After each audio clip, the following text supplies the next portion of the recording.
આ બસનો વિડીયો અત્યારે જ મને જાણ થઈ. મહર્ષિ ગુરુકુલ આપણી સંસ્થાની બસ, એમાં કાલે રાત્રે કાચ ફૂટી ગયો હશે અને સવારે જે તે ડેસ્ટિનેશન ઉપરથી વિદ્યાર્થીઓ લઈને બસ આવતી હતી ત્યારે કોઈકના ધ્યાને આ આવ્યું હશે.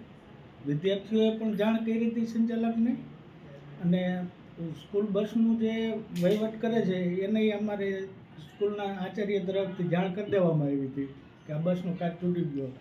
હળવદ લોકલ આ વ્યવસ્થા કરવા માટે બસ જે તે જગ્યાએ હોય ત્યાંથી પાછી લઈ આવવા માટે બસ આવતી હતી. વિદ્યાર્થીઓને કોઈ અડચણ આવે એવો કોઈ વિષય નહોતો.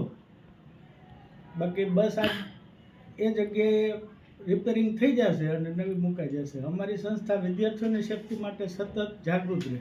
તે વખતે વૈકલ્પિક વ્યવસ્થા થઈ શકે, પણ આ તો જે ગામથી બસ આવતી હોય રિપેરિંગ કરવા માટે તો સંસ્થા ઉપર અથવા તો તાલુકા સેન્ટર ઉપર આપણે હળવદ સેન્ટર ઉપર લઈ આવવી જ પડે.